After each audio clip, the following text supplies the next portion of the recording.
Graça e paz, povo de Deus, programa Semeando Vida. Como é bom estarmos conversando acerca da palavra. Eu sou o pastor Cristiano Lopes, bom estarmos juntos nesse dia.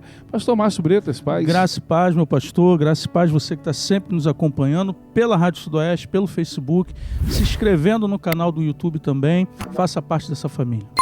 Pastor, eu quero trazer aqui uma palavra para que nós possamos refletir como igreja, Aí serve para o povo de Araruama, para o povo de Jardim Esperança, serve para nós, na nossa sede aqui em São Pedro da Aldeia, esse pensamento do apóstolo Paulo, quando tratando da Santa Ceia, ele traz lá no 1 Coríntios 11, 27, ele fala que, por isso aquele que comer o pão ou beber o cálice do Senhor indignamente será réu do corpo e do sangue do Senhor.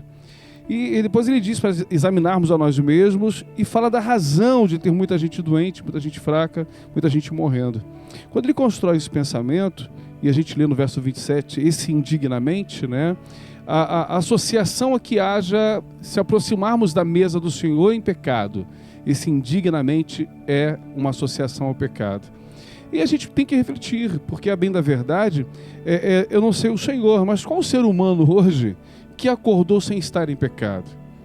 A gente acorda em pecado, vai dormir em pecado, e tem gente que até dormindo, está pecando nos seus sonhos, nos seus pensamentos. Pastor, mas eu não sou assim, não penso dessa forma. A bem da verdade, o que a Bíblia nos ensina, revela aquilo que é a nossa natureza. Olha o que João escreve em 1 João 1, verso 8. Se dizemos que não temos pecados, estamos nos enganando e não há verdade em nós.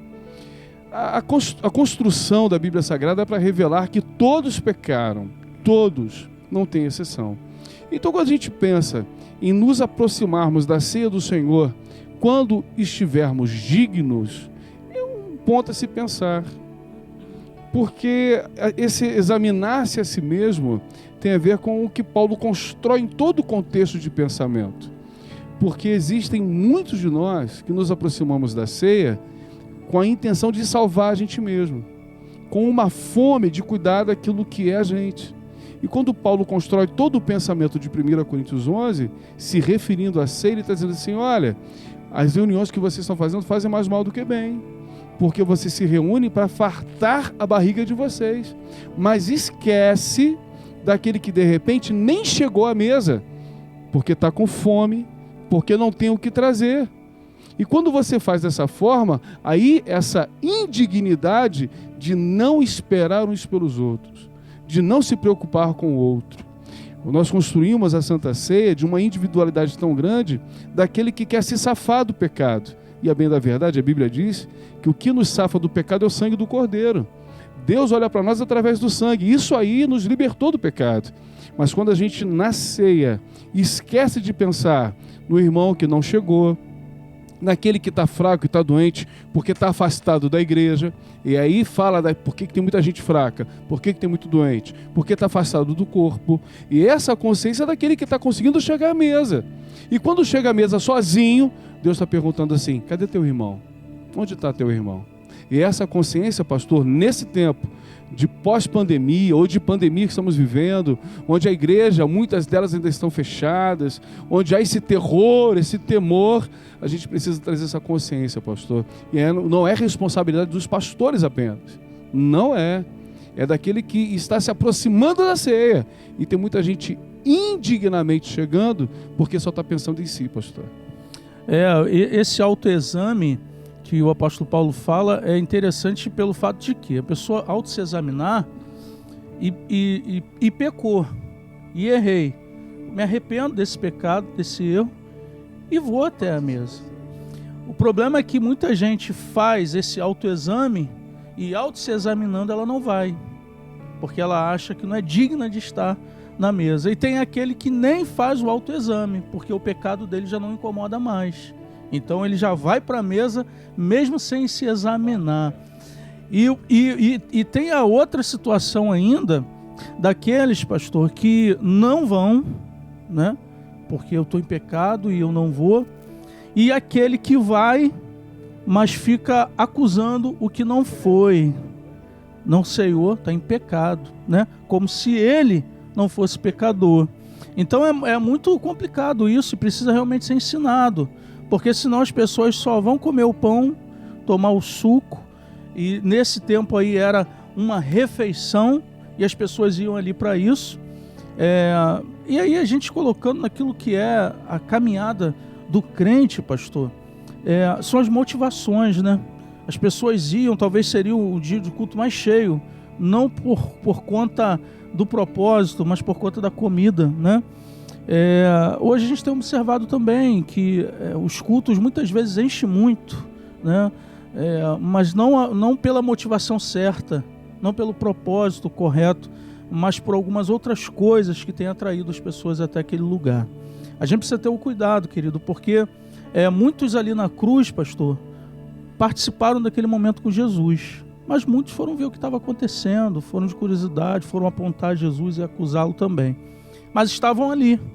Então o fato da gente estar na igreja não quer dizer que a gente está participando desse corpo, né? O que nós estamos fazendo ali, o porquê que nós estamos ali, o que me motivou a estar ali.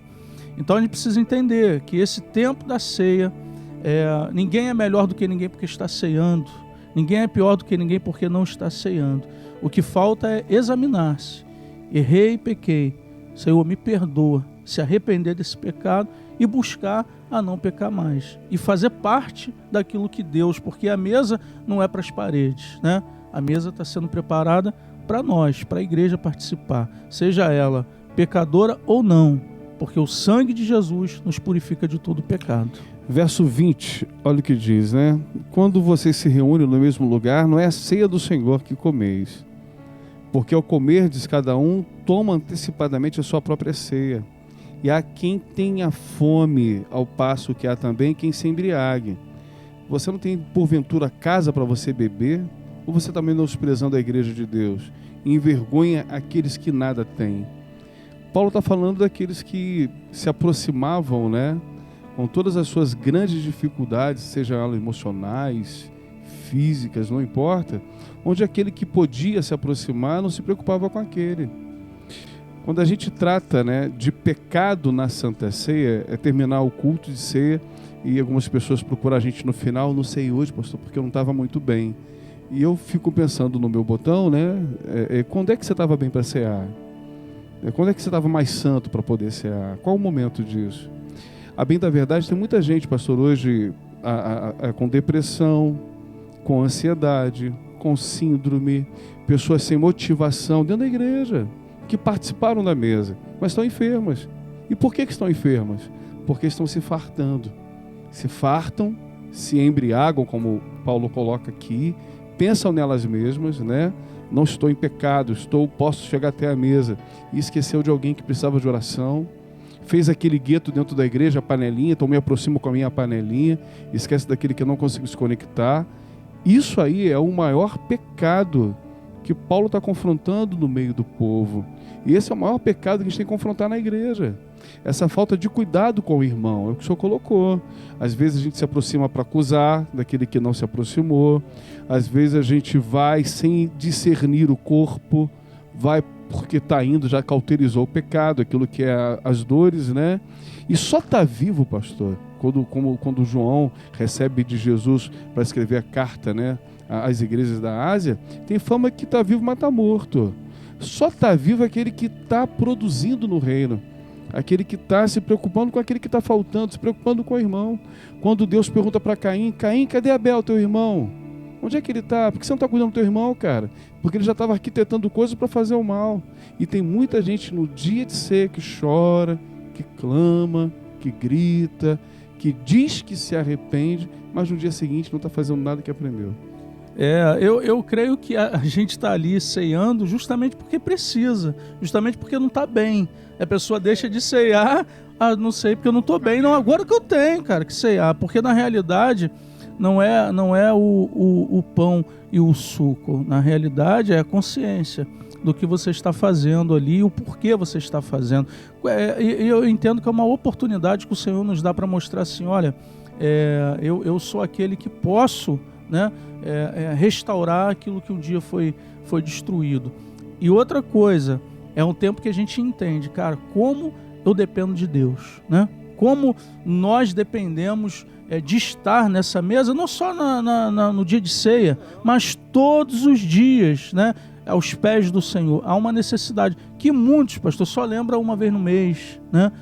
Nesse tempo, e faz isso, chora e tal, e no outro dia, às vezes no mesmo dia, está fazendo tudo diferente. Tem aqueles que só vão na ceia quando tá na escala também, né? Eu estou escalado para aquele dia do culto, eu vou na ceia. Que Deus abençoe sua vida e que você possa produzir frutos e frutos em abundância. Entenda, Paulo diz assim, esperem uns pelos outros, que você possa lembrar daquele que está faltando para sentar à mesa contigo. Deus te abençoe, fique na paz.